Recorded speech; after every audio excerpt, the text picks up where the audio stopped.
Alhamdulillahi Rabbil Alamin. Assalatu wassalamu ala asyrafil anbiya'i wal mursalin wa ala alihi wa ashabihi ajma'in. Allahumma salli ala Muhammad wa ala alihi wa sahbihi wa man tabi'ahum bi ihsanin ila yaumiddin, amma ba'd.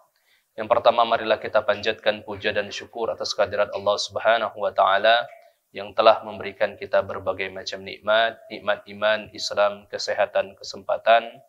Sehingga dengan nikmat tersebut Allah Subhanahu wa taala masih memberikan kita kesempatan untuk dapat melaksanakan di antara kewajiban kita, salat maghrib secara berjamaah, dan dilanjutkan dengan bertafakuh fiddin, sama-sama belajar ilmu agama Allah Subhanahu wa taala. Semoga Allah catat di antara amalan terbaik di sisi Allah Subhanahu wa taala. Salawat dan salam selalu kita sampaikan kepada Rasul kita, Nabi Muhammad sallallahu alaihi wasallam. Semoga salawat selalu tercurah kepada beliau, sunnah-sunnah selalu kita laksanakan. Kemudian hal-hal yang baik yang telah Rasul alaihi salatu wasallam ajarkan menjadi penyebab kita menjadi hamba-hamba yang lebih mencintai baginda Nabi, dan Nabi pun mencintai kita, sehingga kita mendapatkan ataupun berhak mendapatkan syafaat dan dapat berjumpa dengan baginda Nabi sallallahu alaihi wasallam di surga Firdaus kelak. Amin ya rabbal alamin. Bapak-bapak, ibu-ibu yang dirahmati Allah Subhanahu wa taala, untuk keberkahan kedua kalinya kita buka pengajian kita pada malam hari ini dengan melafazkan lafaz al-basmalah. Bismillahirrahmanirrahim. Bapak-bapak, ibu-ibu yang dirahmati Allah Subhanahu wa taala, insyaallah kita masih di dalam bab solat, namun pembahasan lebih spesifik lagi, yaitu pembahasan tentang jenazah.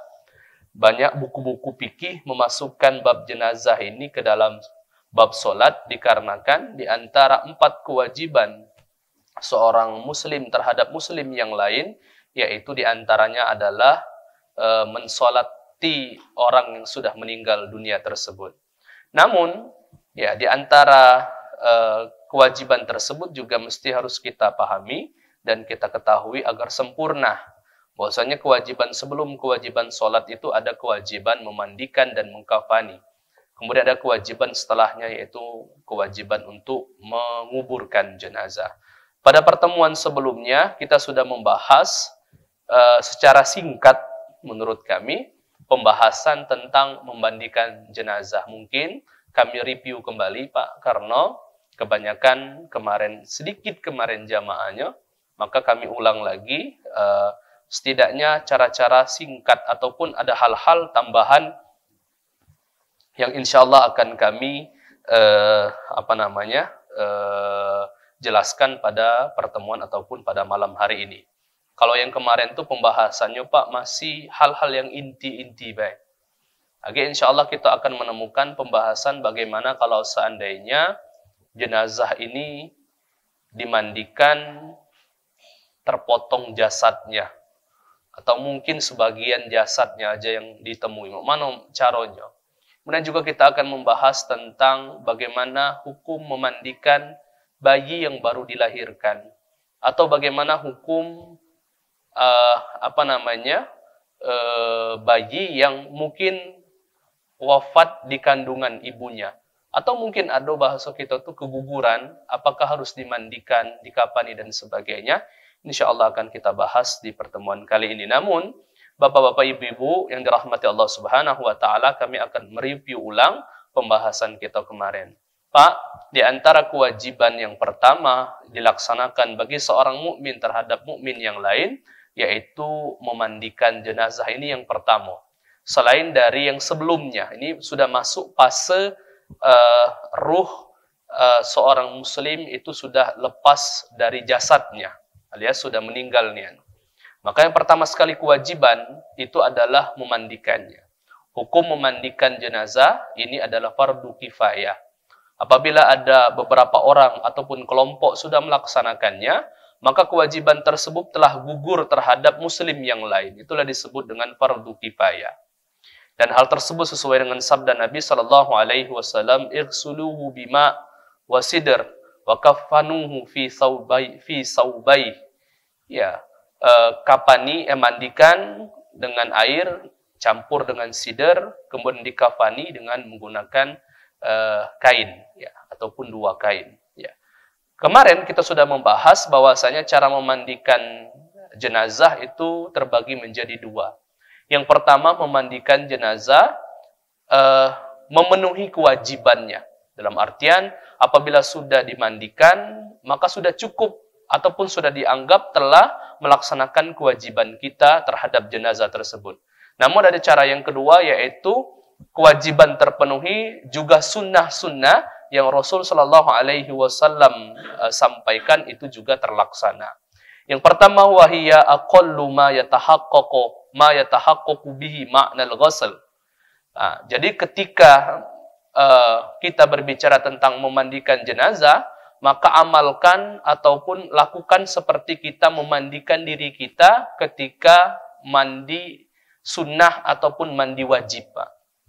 Jadi dalam mandi wajib itu, di antara rukunnya adalah niat. Kemudian yang kedua, membersihkan kotoran dan najis yang ada dalam tubuh kita. Kemudian setelah bersih, najisnya bersih, kotoran sudah bersih, kemudian siram ke seluruh anggota tubuh. Ya. Maka apabila sudah terpenuhi rukun tersebut, sudah dinamakan mandi.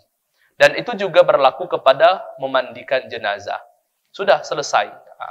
Tetapi ada cara kedua, kaifiyatus saniyah, wa hiya akmalu ma tahaqqaqa bihi sunnah, yang diajarkan oleh baginda Nabi Shallallahu Alaihi Wasallam dalam sunnah, ayattabi ghasiluhu ma yali. Maka seorang yang membersihkan ataupun yang memandikan tersebut hendaklah mengikuti cara-cara yang dibawa ini. Yang pertama, yudo al-mayyitu fi makan khal ala murtafi. Seperti kemarin sudah kita bahas, ditaruh di tempat yang tinggi atau ditaruh yang bentuknya jangan langsung di tanah, atau kebiasaan kita dalam masyarakat Indonesia biasanya ditaruh di paha keluarganya. Tidak apa-apa, penting tempatnya tinggi, jangan langsung di tanah. Itu sunnah baginda Nabi Sallallahu Alaihi Wasallam. Atau bahkan di dalam kitab-kitab fikih yang lain, kalau pacak di tempat yang tinggi dan tertutup juga. Tinggi dan juga tertutup. Tujuannya adalah kalau tempat tertutup dan tinggi itu, satu, menghormati mayit, Pak. Kita sebagai umat muslim wajib hukumnya menghormati mayit. Insya Allah akan kita bahas lebih detail lagi bagaimana cara memandikan melalui ataupun sesuai dengan sunnah yang telah Rasul Shallallahu Alaihi Wasallam ajarkan. Kemudian setelah ditaruh, yajlisuhul ghasil alal mughtasil ma'ilan ilal wara. Seperti yang sudah kita pelajari kemarin juga, kalau pacak biasanya, Pak, kalau seandainya ranjang yang sudah untuk memandikan mayit itu agak condong dia, kan? Kalau Bapak pernah memandikan mayit atau pernah melihat, itu yang ranjang untuk membersihkan itu agak naik ke pucuk sedikit. Itu juga salah satu bentuk dari sunnah, Pak. Karena apa? Disunnahkan apabila memandikan mayit itu, ya, tangan kanan kita ini mengangkat daerah bagian belakangnya, ya, dengan kuat. Kalaupun seandainya tidak mampu, maka minta bantuan kaki kita supaya kalau seandainya berat.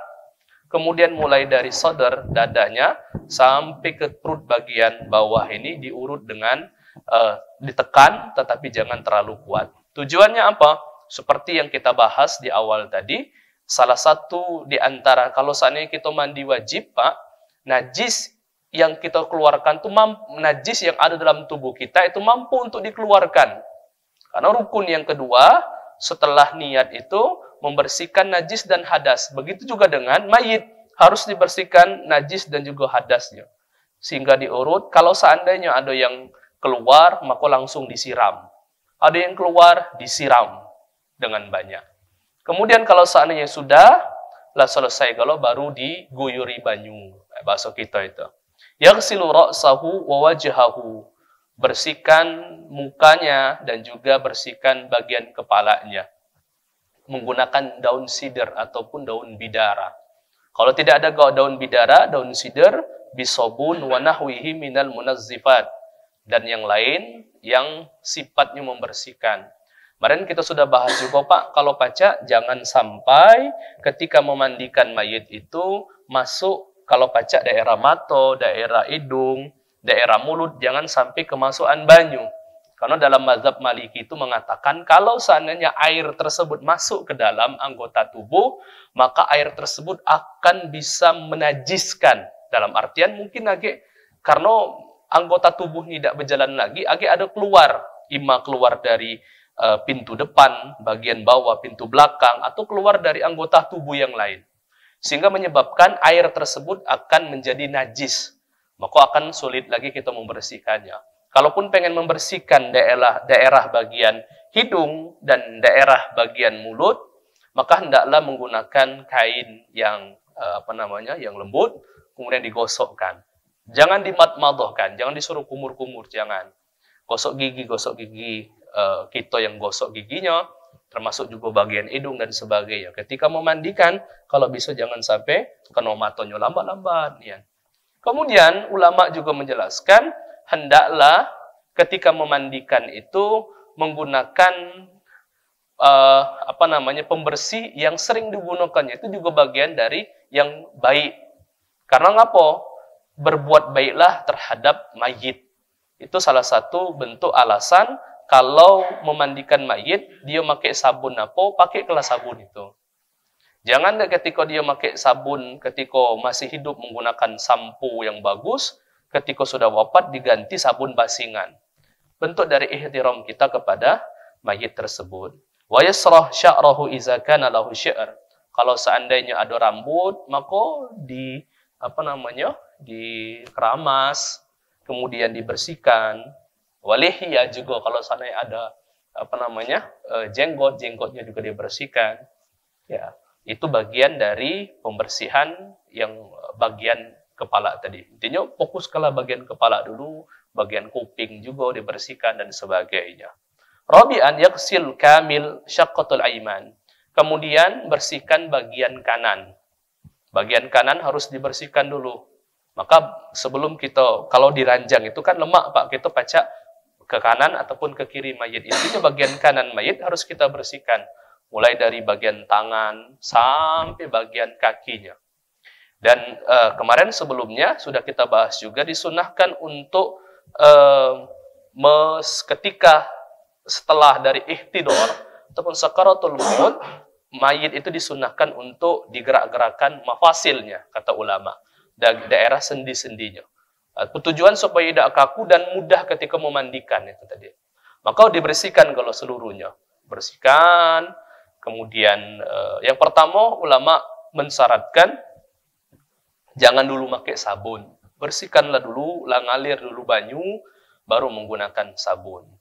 Yang harus diperhatikan, ada sunnah dan makruhnya, Pak. Disunnahkan untuk ketika memandikan mayit, jangan menggunakan langsung tangan. Menggunakan kain, tutup dengan kain tangan kita tuh. Bersihkan, digosok, ya, jangan langsung menggunakan tangan. Itu sunnahnya. Kalaupun tidak menggunakan kain, juga tidak apa-apa. Ya, menggunakan kain, kemudian menggunakan sabun dan sebagainya. Dan juga merupakan sebuah hal yang disunnahkan, hendaklah menggosoknya tersebut dengan dalam keadaan tertutup, Pak. Tertutup, walaupun bukan terkhusus bagian auratnya. Paling kalau seandainya laki-laki, daerah pusar sampai daerah lutut itu harus tertutup. Begitupun ketika seluruh tubuh yang bukan bagian aurat, lebih baiknya juga dalam keadaan tertutup. Kecuali memang dibutuhkan untuk dilihat ketika membersihkan tersebut.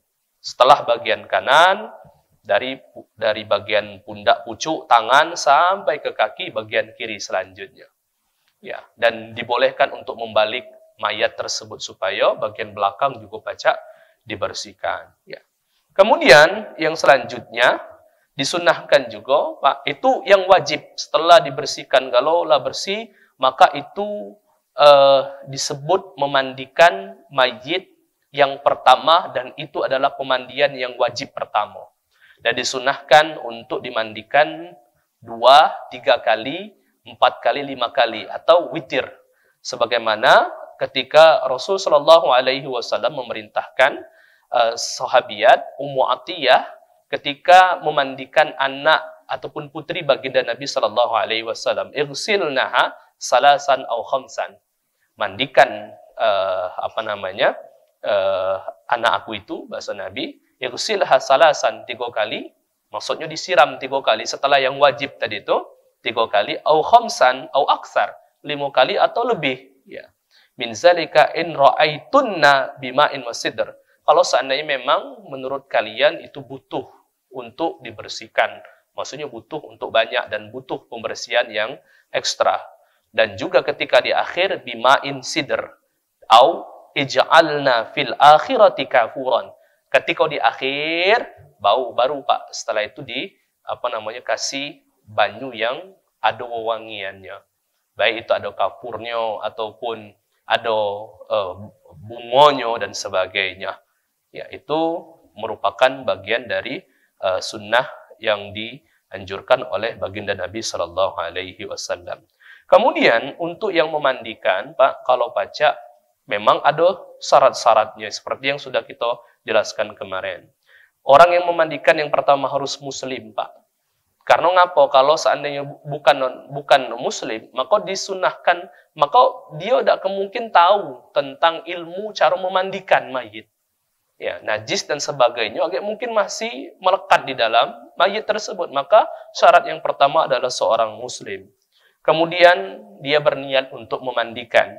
Kemudian al-aqlu, dia otomatis wong yang sadar, yang tidak yang tahu dalam keadaan sadar, bukan dalam keadaan gila, stres dan sebagainya.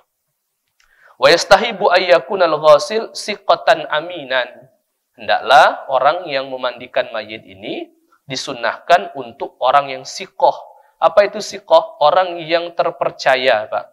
Aminan.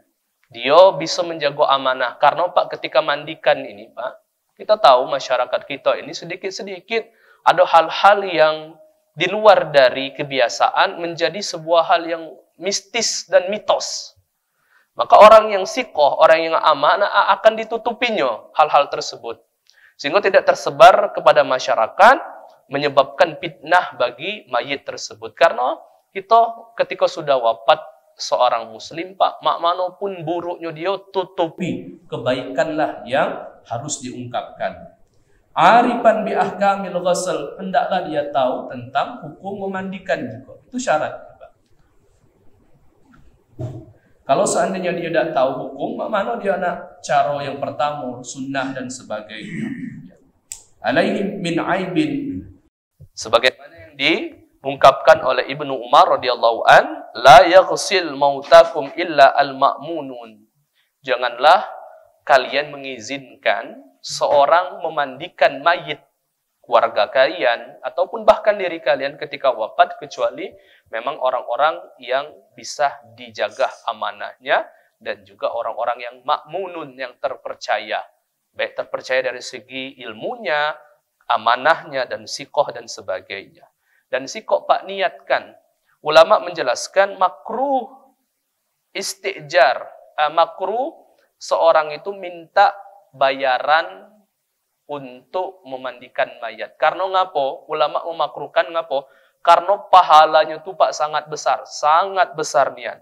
Rasul sallallahu alaihi wasallam di sini bersabda, "Man ghassala mayyitan," barang siapa yang memandikan mayit, ya, wa katama alaihi, dan orang yang memandikan mayit itu ketika menemukan aib, hal-hal yang buruk ketika dia memandikan dan katama, disembunyikannya keburukan tersebut, ghafarallahu lahu arba'ina marratan. Allah Subhanahu wa taala akan mengampuni orang tersebut selama 40 kali. Maksudnya apa? Bukan sekali diampuni terus, banyak ampunan Allah terhadap hamba tersebut. Diriwayatkan oleh Imam Hakim dari Imam Rafi, dari Abi Rafi wa sahih, dalam hadis yang sahih. Dan masih banyak dalil-dalil yang lain yang mengatakan bahwasanya betapa besar orang-orang yang mendapatkan pahala. Maka sangat disayangkan demi mendapatkan ujroh ataupun balasan yang tidak terlalu besar, menghilangkan ujroh ataupun balasan dari Allah yang sangat besar tersebut. Ya. Kemudian, Pak, wa in ra'al al-ghasil hasanan, kalau seandainya dia melihat ketika memandikan mayit tersebut baik mayitnya, misla amaratil khair, tanda-tanda dia ini husnul khatimah. Ya, seperti wada'atil wajh, wajahnya itu bentuknya bersinar, ya. Watabassum, kemudian tersenyum, maka istahabba izharah, maka disunahkan untuk dikasih tahu sebagai bentuk dari husnul khotimahnya dia, ataupun masyarakat bisa mencontoh kebaikan. Biasanya kalau hal-hal yang baik, masyarakat tuh maka akan menyambungkan dengan yang baik. Oh dia tuh senyum. Oh iya memang dia tuh galak senyum ketika hidup. Biasanya itu cocokologi masyarakat. Begitu juga kalau seandainya ketika dia itu ngapalah suritnya dimandikan. Oh iya dia tuh galak nyuliti ketika masih hidup dulu. Nah, maka ketika hal yang buruk tutup, ketika ada hal yang baik diceritakan. Sehingga menjadi doa yang baik untuk mayit tersebut. Yaksuru tarahum alaihi wa yahsul hasu ala misli tariqatihi wa tashabbuh bi jamili siratihi, dan juga pacak memberikan contoh perjalanan hidup yang baiknya kepada yang lain. Wa yastahibu ayastayral mayit anil uyun. Disunnahkan juga ketika memandikan mayit, ya, anil uyun li'annahu qad yakunu fi badani aib kana yaktimu. Aslinya Pak, dalam sunnah itu kita mandikan mayit itu ditutup mata kita tuh. Jadi jangannya terjingu aib dan sebagainya. Cuman kata ulama sulit juga kalau seandainya nak tutup. Maka setidaknya ketika mandikan yang kami sebutkan tadi itu tutup seluruh badannya, kemudian kita bersihkan pakaian badannya itu di bawah tutupan dari kain ketika memandikan. Ya. Wa yastahibu ala yaghsilu tahta sama. Jangan makruh hukumnya memandikan langsung di bawah langit. Tidak ada mitos di sana, akan tetapi pembusukan mayit kalau kena matahari itu lebih cepat. Maka hendaklah ditutup, ya. Wala yahdiruhu illa may ya'inu fi amrihi, dan juga jangan banyak ego Pak kita nih. Mandikan mayit itu kadang menjadi tontonan. Kata ulama, kalau nak mandikan mayit cukup orang-orang tertentu be. Siapakah orang tertentu tersebut? Ada urutannya Pak. Wa aulan nasu bi ghuslil mayit ar-rajul aulahum bis salati alaihi. Yang pertama sekali yang berhak untuk memandikan mayit itu dari golongan laki-laki, aulahum bis salati alaihi wa aulan nasu bil mar'ati qurabatiha. Yang pertama adalah orang yang berhak untuk mensolatinya. Dan kita bahas tentang bab yang mensolatinya adalah bagian dari kerabat dan asobah. Asobah di sini adalah kalau kita belajar faraid Pak, ahli waris, asobah itu didapatkan dari wafatnya orang tua kepada anak kandung lanang. Anak kandung lanang itu dapat asobah. Jadi yang pertama sekali memandikan bapaknya kalau meninggal itu adalah anak kandungnya. Ya. Summa yali, kemudian selanjutnya fayuqaddimul ab summal jad. Kemudian yang selanjutnya bapaknya baru memandikan. Summal jad. Kalau seandainya masih ada kakek-kakeknya yang memandikan. Summa ibn. Kemudian ibnul ibni. Anak dari anak ataupun cucu. Ya. Kemudian selanjutnya paman dan seterusnya. Ya. Begitu juga dengan kalau yang wafatnya perempuan. Ulama berbeda pendapat tentang mana hukumnya seorang suami memandikan istri ataupun sebaliknya. Mazhab Hanafi mengatakan tidak boleh. Kenapa tidak boleh?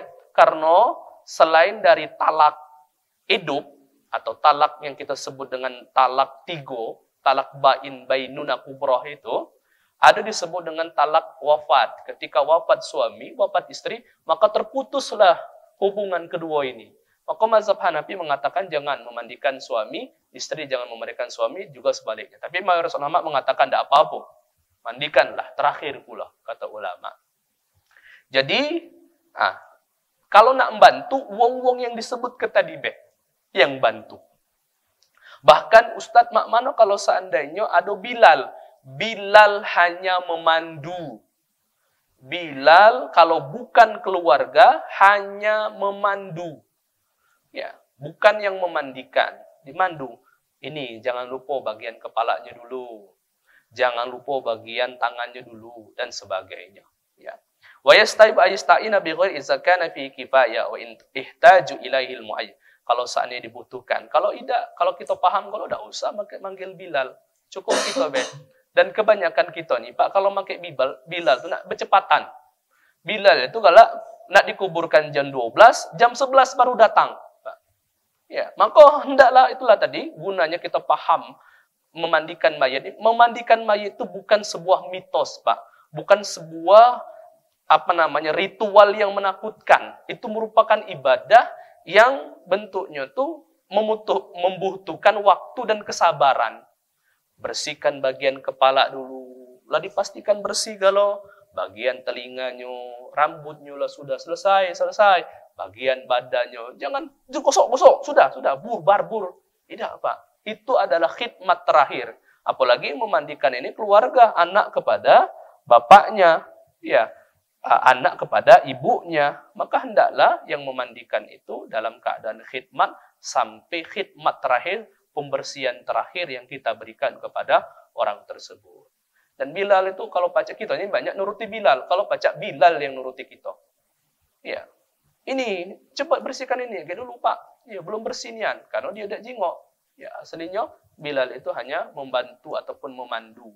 Tujuannya apa? Supaya terpenuhi kewajiban bahwasanya mandinya sudah selesai. Itu tujuan dari adanya Bilal itu. Wa yastahibbu ayyakuna biqurbihi mujammaratin bukhur. Kalau seandainya memandikan, Pak, kalau pacak jangan nian ada wewangian yang mistis, Pak. Wewangian yang kita gunakan sampai sekarang ini wewangian dari zaman dulu. Apa itu? Bunga kenanga, daun pandan, daun jeruk, sehingga mistis. Bahkan kami sebutkan keluarga kami itu ada yang tidak galak makan mie ayam karena ada daun jeruknya. Cak makan mati katanya. Ya sudah ganti wangian itu. Tidak ada harus menggunakan pandan, kenanga, pakai mawar, pakai melati, pakai wangian yang lain. Dan disunahkan ketika memandikan mayat itu menghidupkan bohur. Dupa yang wangi itu bukan dupa untuk ibadah atau bohur. Kalau Bapak pergi haji umroh ada yang cak bulat segitiga dipanaskan. Kalau gaharu mahal gino. Mahal gaharu. Yang pastinya pacak diasapkan. Atau Ustaz tak kata, pakai minyak wangi. Semprotan, kispray dan sebagainya itu. Apa yang mewangian ruangan itu. Hatta iza kanat lau raihatu lam tuzhar wala yajuzu lil ghasil ayanzur ila auratil may. Sampai tidak ada bau-bau yang menyengat, Pak. Mayat itu apalagi kalau lamu, Pak, itu biasanya ada bau-bau yang menyengat. Maka untuk menghilangkan, tujuannya apa? Menghilangkan fitnah, supaya wong yang tidak tahu ini selalu biasanya ketika berhubungan dengan mayat ini ada fitnah-fitnah yang dikeluarkan ya dari mulut-mulut orang yang tidak mengetahui tentang hukum dalam syariat tersebut. Wa yastawibu alla yanzura ila sa'iri badani illa fi ma la budda minhu yastawibu alla yamissa sa'ir badani. Tadi yang kami sebutkan, kalau nak mandikan, kalau dia umurnya lebih dari 7 tahun, maka harus tutup galau. Kecuali anak tersebut di bawah dari 7 tahun, maka dibolehkanlah untuk kita membuka bajunya, membersihkan, apalagi yang memandikan itu adalah orang tuanya, dibolehkan ya. Tapi intinya kalau yang lanang harus memandikan lanang, kalau yang betino harus memandikan limo. Ini kan emak aku, tidak boleh, tetap wanita yang harus memandikan adalah wanita, walaupun itu mahramnya. Lelaki harus lelaki. Kemarin sudah kita bahas, ulama mengatakan, cak mana kalau sendak katiknya. Misalnya di sini kota ini yang wafat ini adalah seorang wanita. Di kampung ini cuma ada lanang, mak mana? Maka tidak boleh siapapun memandikannya. Maka hukum yang berlaku adalah naik ke seperti wudhu, naik ke tingkatan pengganti. Apa itu? Tayamum. Jadi mayat wanita tadi itu harus ditayamumkan. Tidak boleh dimandikan karena tidak ada yang boleh melihat bagian tubuh seorang wanita ajnabi yang bukan mahram, walaupun itu mahram pun tidak boleh kecuali suaminya. Ya. Begitu juga dengan berlaku sebaliknya. Sekarang permasalahan keadaan orang yang dimandikan. Akmal wada'al mayyit bi mawdi'i khal minan nasi mastur 'alal lawh wal afdal ayyakuna tahta saqaf. Kalau pacak di tempat yang tinggi dimandikan, dan lebih bagus lagi di pucuk nian. Tapi repot, nak dipucuk supaya memang terhindar nian dari pandangan dan sebagainya. Wa in kana al-mayyit maqtu'u ra's. Bagaimana kalau seandainya mayit ini terpotong di antara anggota tubuhnya, seperti terpotong kepalanya, ya. Au kanat a'dha'ahu maqtu'ah, ataupun di antara anggota tubuhnya terpotong, la fi qawrabita ba'daha ila ba'da bitaqmid, hendaklah dicuba untuk disambung, Pak. Jadi ketika dimandikan itu, kalau pacak silakan mandikan. Kalau memang seandainya masih ada darah, maka ya sudah semampunya. Kalaupun seandainya bentuknya tidak katik darahnya, maka dipisahkan pemandiannya, tapi tetap ketika dikampani agak disambung seluruh anggota tubuhnya tadi. Kalau seandainya yang terpisah itu bentuknya bisa untuk disambung dengan menggunakan kain.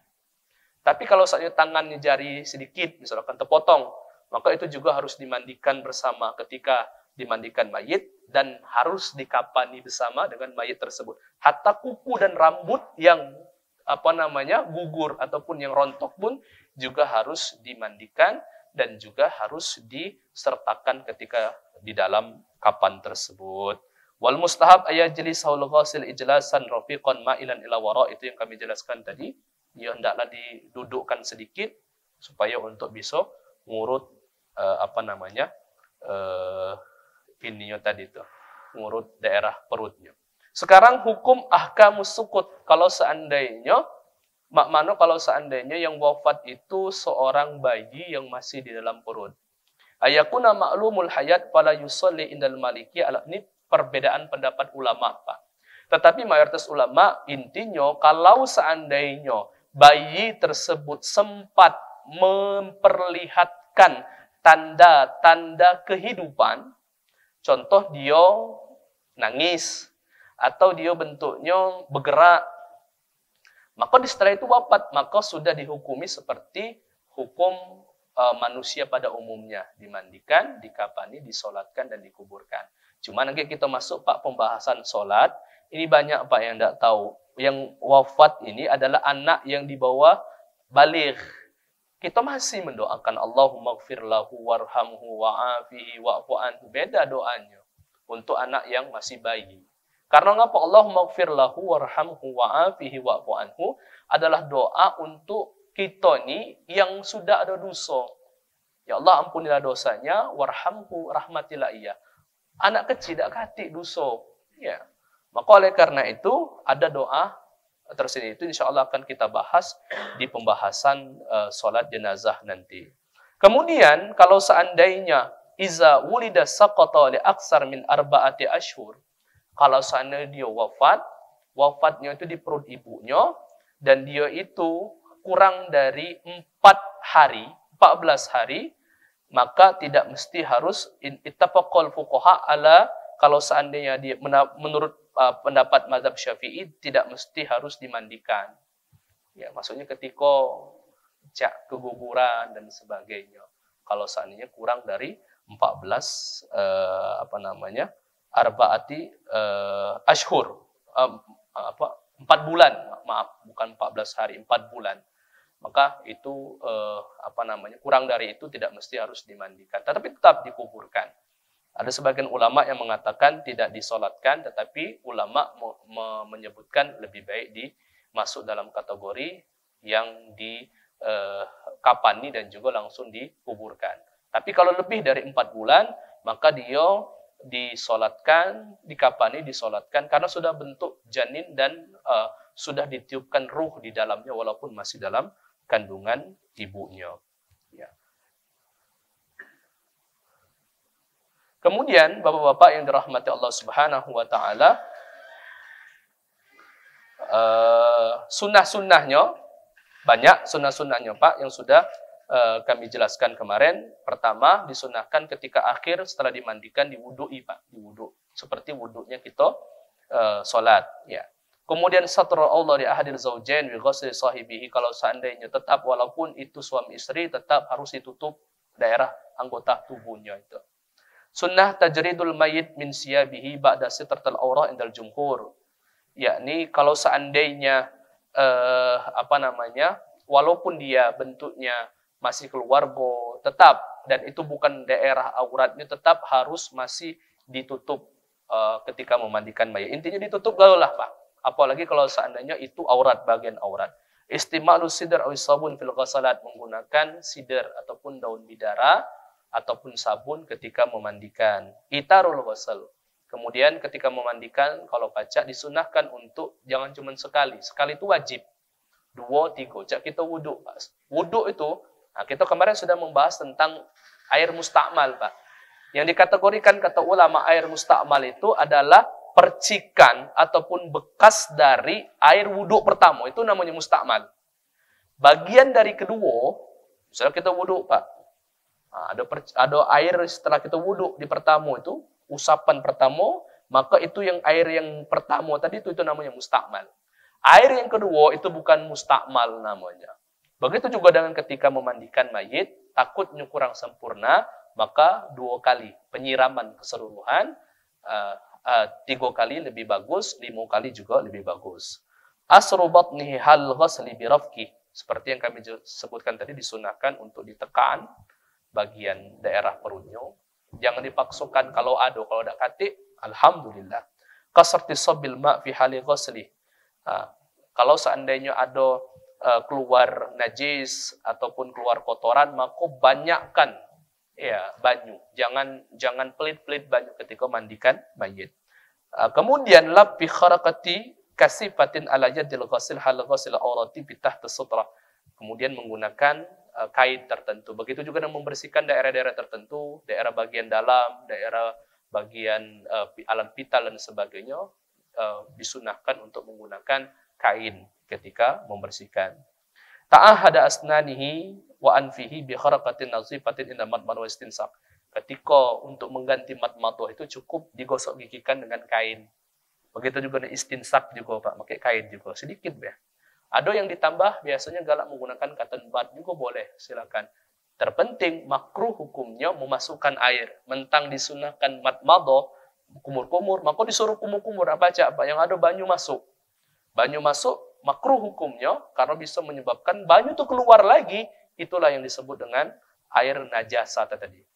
Imalatu ra'sahu birabkin litamakkuni min ghaslil fami wal anfi fi hal madmadah, seperti yang saya sebutkan tadi.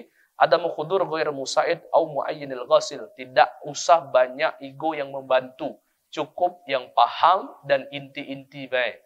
Bilal hanya sebagai pemandu, bukan yang memandikan, kecuali memang tidak katik lagi. Yastahibu indal hanabila khadbul lihyati rajul wa ra'sul mura'ah, disunahkan untuk khadab lahyah.